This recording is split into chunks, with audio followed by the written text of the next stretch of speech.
بسم الله الرحمن الرحيم والعصر إن الإنسان لفي خسر إلا الذين آمنوا وعملوا الصالحات وتواصوا بالحق وتواصوا بالصبر. لطفا زنده باشین. لطفا تلویزیونتون رو آقای مولازاده شما میگید عزیزم تلویزیونتون رو بستین؟ تلویزیونتون رو بستین؟ بله یه چند لحظه بشه خدمتتون. بله بفرمایید. سلام آقای مولازاده. سلام بر شما. حال شما خوب آقا؟ موج عوض شد، شخص دیگری اومد. نه من عموش هستم. من بیشتر توی مسائل مطلع هستم. میخواستم باتون یه چند دقیقه وقتتون رو بگیرم. بفرمایید خواهش میکنم. آقای مولازاده ببینید از یه کجا اختلافی هست. از کجا زنگ میزنید جناب؟ از کجا؟ من از ایران از خوزستان زنگ میزنم. از کجا؟ از خوزستان از پهلوان زنگ خوزستان. میزنم. بله. لطفاً آرام باشید. آرام باشید. بله. ببینید از این که بین شیعه و سنی یه سری اختلافات پیش اومده شک نیست. این اختلافات از نظر ما در زمان خود علی هم بوده، اما به دلیلی که دعوت پیامبر یک دعوت نوعی بوده و پیامبر اسلام هم یک دعوتی شروع کرده بود که باید به سرتاسر کشورهای اطراف میرسید، صلاح نبود که علی به خاطر حق خودش که احساس میکرد پامال شده بخواد دست به شمشیر ببره. اگر این حرفا رو همیشه شیعیان میگن عزیزم. این حرفا رو من 2 دقیقه صحبت میکنم بعد به حرفای شما گوش میدم. باشه، ولی این حرفا رو که ما همیشه میشنویم که بله. شب و روز این حرفا رو تو روزخونه میشنویم. خلاصه میگم رد میشم. بله. بعد مواردی هست ما میگیم به خاطر وحدت علی سکوت کرده. حالا اینا شما میگین عده میگن که اصلا این اختلاف وجود نداشته. بله. ما در مورد حضرت فاطمه اعتقاد داریم که فاطمه سالم بوده، زن سالمی بوده. بعد از رضایت پیامبر چرا باید 4 ماه بعدش حضرت فاطمه رحلت بکنه؟ برای اینکه خود پیغمبر بهش گفته بود 4 ماه از 6 ماه. خود پیغمبر بهش خبر داده بود. ولی گفته، اما علتش که پیغمبر دیگه نگفته بود. آقا علتش چیه؟ سخت جنینه؟ نه من نمیدونم چیه.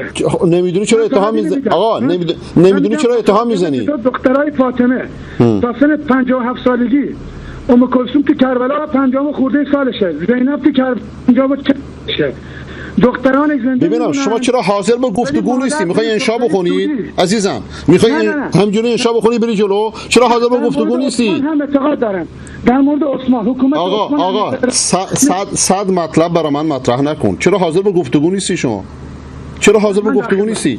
چرا حاضر نیستی آدم الان 3 دقیقه شما داری حرف میزنی. هر چی میخوای بگی من گوش میدم. عزیزم الان 3 دقیقه شما حرف میزنی. 3 دقیقه. خب الان اجازه بدید که منم وارد گفتگو بشم با شما. خواهش میکنم. اینی که شما میگی که اختلاف نظر هستش، نظر شماست که شما چون این حرفی میزنی و هیچ دلیلی جز فلسفه ندارید، جز فلسفه بافی. یعنی چی؟ 2-3 شب بنده دارم نقل میکنم که علی اختلافی که شیعیان میگن با باقی داشته نداشته، اما به خاطر وحدت سکوت کرده. چون این سکوتی که شیعه به علی نسبت میده، از علی یا یک شخصیت زبون و خاکم به دهن خار میسازه یا یک شخصیت مجرم. یعنی چی؟ یعنی چرا سکوت کنه؟ آیا هیچ پیغمبری میتونه از حقش سکوت کنه؟ امامت در نزد شیعه یک امامت الهی است، حق نداره سکوت کنه. مجبور شما اجتماعی لطفی شرایطش تو اجتماع جور نباشه انجام نمیشه. مگه شرایط اجازه بدین، مگه شرایط اجتماعی جور، اگه شرایط اجتماعی جور نبوده پس خدا اشتباه کرده نعوذ بالله که امامت بهش داده. چطور اجازه بدین چطور پیغمبر شرایط اجتماعی جور نبود و خیلی بدتر بود و پیامبر قیام کرد؟ موقعی اگه شرط اجتماعی جور میشد به قول شما وقتی که خلافت دست خودش اومد چرا حرفی از امامت نزد؟ چرا نگفت من امام منصوصم؟ بله نه من اعتقاد دارم اون امامتی که من خودم شخصا آقا من شخصی با شما بحث ندارم عزیز من بحث منو منحرف نکن. من بحث شخصی با شما ندارم. شما الان به عنوان یک شیعه داری بحث میکنید. شما الان به عنوان یک شیعه، خب من شخص شما رو نمیشناسم که میگم چرا علی یه موردی دیگه هست که ذهن من مشغول کرده. آقا اجازه بدین آقا نپر این ور نپری. من تا حالا یک شیعه که پیدا کنم که این ور نپره پیدا نکردم الا من رحم ربک. حرف منو گوی. شما الان از یک شاه به شاه دیگه نپر. دو قوم در دنیا اینجوریان، یهود و شیعه. هیچ موقع نمیتونی بگیریشون تو بحث، همش میپرند این ور ور. آقا داریم راجع به امامت صحبت میکنیم، چرا این ور ور میپرید؟ چرا علی از امامتی که شما براش ساختید در طول حیاتش حرفی نزد؟ بفرمایید جواب بدین. آقا من میگم قدیر خم رو چرا شماها رفت قدیر خم؟ آقا چرا خود علی از قدیر خم حرف نزد؟ چرا خود علی؟ چرا علی در قدیر خم بود یا نه؟ بله بود. فهمیدش یا نفهمیدش؟ بله فهمید. خب چرا وقتی که مردم میرن با دیگران بیعت میکنن و خود علی میاد باشون بیعت میکنه حرفی از قدیر خم نمیزنه؟ آیا پیامبر نفرموده ساکتن الحق شیطان اخرس؟ کسی که ساکت بشه یک شیطان گنگه؟ چرا علی سکوت میکنه؟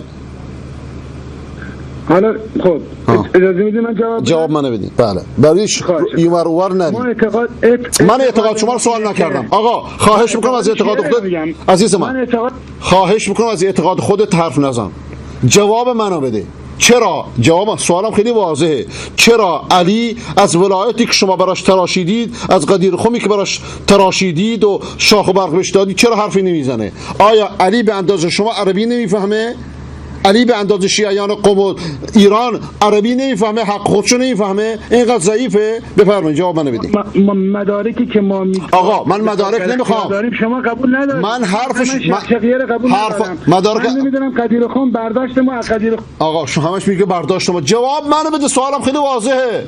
جواب منو بده. آیا شما ببین اینجوری بحث میکنی آدم مثل که به سنگ به دیوار آهنی میزنه دیگه.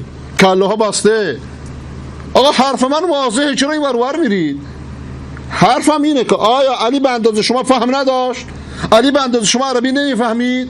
علی به اندازه شما به حق خودش اهمیت نمیداد؟ توجیهات شما، اعتقادات ما، اینا رو بندازید دور. اینا خرافه‌هایی که آخونده براتون درست کردن. چرا عقل تو به کار نمیندازید؟ نمیگم چرا وجدان تو بیدار نمیکنی، چرا عقل تو به کار نمیندازی؟ سوالم خیلی واضحه، همه مردم هم میشنون. آیا علی این قضیه قدیر خم رو میفهمید یا نمیفهمید؟ اگر میفهمید چرا حرفی ازش نزد؟ بفرمایید. برای بار سوم زده. ما میگیم زده. شما اینا گفتایی که ما کجا زده؟ شما قبول نداری. کجا زده؟ ما میگیم تو اون خطبه شقشقیش گفته. میگیم خطبه شقشقی دروغه، یک خارجی روایتش میکنه. یک خارجی، اونم خبر واحده در مقابل متواترات، یعنی قابل استناد نیست. چطور شما خارجیان رو تکفیر میکنید، اینجا ازشون استشهاد میکنید؟ تازه همون خطبه شقشقی هم حرفی از ولایت نیست. همون خطبه شقشقی دروغینی که همون خطبه شقشقی دروغینی که یک خارجی روایت کرده، خبر واحد هم هسته، اونم دلالت بر ولایت علی نمیکنه، دلالت بر قدیر خم نمیکنه. من از قدیر خم دارم از سوال میکنم، چرا این ور میرید؟ عزیز من برای بار پنجم اجازه بدین. برای بار پنجم آیا همین مطلبی را که شما از قدیر خم میفهمید علی عربی میدونست یا نمیدونست؟ میفهمید یا نمیفهمید؟ چرا این موضوع رو نمیفهمید؟ چرا علی به نظر ما آقا من نظر شما رو نمیخوام، من جواب منطقی میخوام. میگم که چرا علی بعد خیلی واضح، ببین نظر من شما رو ول کن، نظر روایت من شما رو ول کن. چرا یک سوال تاریخی، چرا علی وقتی که مردم میرن با ابوبکر بیعت میکنن، یک نفر، حتی یک نفر هم، نه ابوذر، نه غیر، نه مقداد، نه خود علی، نه انصار، این همه جر و بحث میشه. این همه جر و بحث میشه. آقا اجازه بده تو حرف نپر. این همه جر و بحث میشه. خب یک نفر مطرح نمیکنه که بابا علی دیروز پیامبر خود معرفیش کرد، شما چرا بی راهی میرید؟ تازه خود علی هم نه اینکه دیگران ساکت شدن، خود علی هم اومد بیعت کرد. نگو که ما چونی میگیم، چرا چونی میگی. یه جواب منطقی به من بده. بفرمایید. علی تو سقیفه کجا بوده؟ علی داشته پیامبر را آقا من حرفم این روزه خونی نیست. آقا روزه نخون برام. چرا حرف نمیفهمید؟ چرا متوجه نمیشید؟ کلت خشکه؟ حرف من اینه که چرا علی سقیفه که همون چند قدمیه، که چرا وقتی که مردم بیعت میکنن، قبل از بیعت جر و بحث میکنن، شورا میکنن، این همه حرف میزنن، یک نفر در میان این همه مهاجرین و انصار 100,000 نفر پیدا نمیشه در امت اسلامی که بگه باش چرا علی، چرا حرف پیغمبر را رها کردید و برای خودتون دارید شور و مشورت میکنید؟ حتی خود علی هم اینو مطرح نکرد. چرا؟ اینو جواب به من بده. بفرما. برای بار دهم. به نظر شما اگه مطرح میکن نتیجه میگرفت؟ عجب. برای که چون چیزی نبوده که مطرح بکنه. برای اینکه چون چیزی نبوده که مطرح بکنه. من سوال میکنم جواب نمیده، در میره. این در رفتنه. در رفتن اینه. بله اگه مطرح میکرد اصحاب پیغمبر، مهاجرین و انصار، پیغمبر را و سخنانش را بر سر چشمانش میذاشتن و تا سرحد پرستش او را دوست میداشتن. و من متاسفم که غیر مسلمانان این حرف رو میفهمند و شیعیان مسلمان نما این حرف رو نمیفهمند. اگر این حرف رو میزد همونطور میپذیرفتند که فاطمه پذیرفت، علی پذیرفت.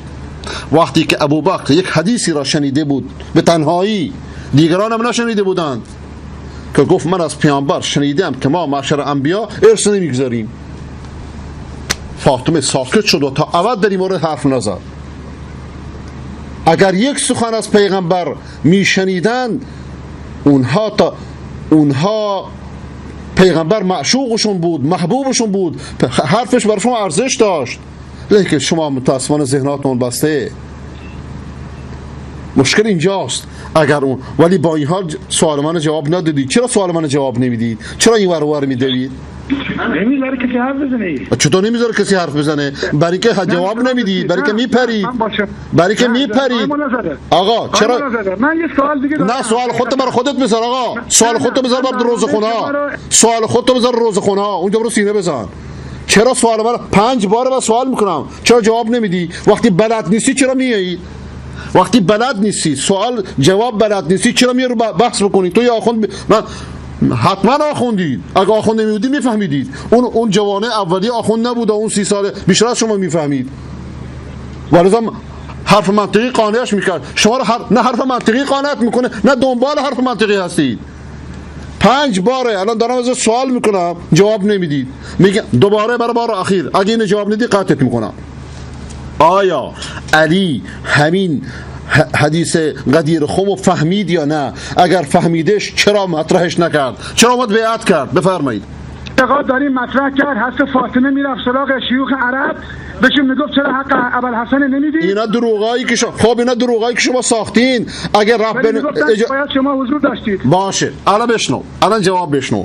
این دروغهایی است که شماها ساختید، در حوزه هاتون ساختید. خب اگه فاطمه رفت بین شیوخ عرب، پس این معلومه جو دموکراسیه، جو آزادیه.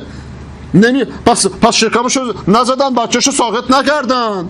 این داره یک مبارزه سیاسیه، داره میره طرفدار پیدا کنه. آیا این موضوع که مرد خانه نشین باشه، زن بره اینور اونور فعالیت سیاسی بکنه، با تفکر شیعی جور در میاد؟ بالاخره یکیش درسته یا این یا اون؟ کدوم یکیش درسته؟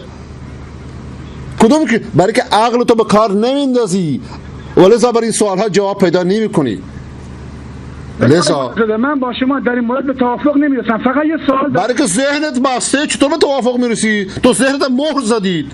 مهر ختم علی قلوبهم و علی سمعهم و علی ابصارهم غشاوة. چطوری میخوای به نتیجه برسی؟ تو وقتی دل خودت مهر زدید حاضر نیستی منطقی بحث کنی. آقا من دوباره میام سوال اول مطرح میکنم.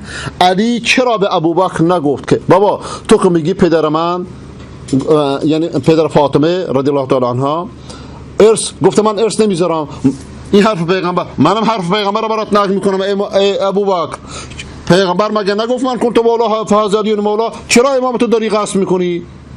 چطور ابوبکر تونستی حرفو بزنه مسئله حل بشه، علی نتونستی حرفو بزنه؟ بفرمایید یه جواب منطقی به من بده، نگو ما میگیم شما میگید. بفرمایید. فکر میکنید پیامبر امورات خودش چطور میگذرونده؟ من چی میگم یا آقا چی جواب میده؟ بده. آقا پیامبر یه لیلی مجنون میخونی؟ یه تنبوره بهت بدم دار بزنی؟ نه یه ساز بگیر بزن دیگه، باقی این مونده، سینه بزن. این چه حرفیه؟ من دارم سوال ازت میکنم داره جاز میزنی؟ چرا سوال منو جواب نمیدی؟ سوال فهمیدید اصلا؟ بله سوال فهمیدید؟ بله چی فهمیدی؟ چی فهمیدی؟ سوالم چی بود؟ سوالم چی بود؟ میگی سوالم چی بود؟ آره سوالم چی بود؟ سوالم چی بود؟ میگم سوالم چی بود؟ این در مورد این حساب این که پیامبر چیزی از خودش باقی نمیذاره اینو داری میگی؟ بیا خدا حافظ. برو خود روزه بخون. ابوبکر گفته وقت بر تلف نکن، برو روزه بخون. سوال این بود، ابوبکر گفته باور کنید شیعیان ارجمند بزرگترین علمای شیعه رو بیارین اینجوری هن. نمیخوام کسی اهانت بشه، مراجعشون از این جاهل ترن، مراجع شیعه از این جاهل ترن. اینا همه آخونداشونند، اول تلفن کس دیگه میگیره بعد کس دیگه، ولی من مثل اون بچه چیه، بچه چنگیز نمیخوام بگم مولوی فلان آیت الله فلان آیت الله فلان. نگاه کنید به چه رسوایی هستن، نمیتونه جواب بده، نمیتونه عقلشو به کار بندازه. یه جوان 30 ساله میگه بابا از ابتدا میگه بابا من یه جوان 30 ساله هم شیعه میرم نمیدونم سینه زنی هم میکنم، ولی بعد از این آخوند بهتر چیز میکنه، بحث میکنه.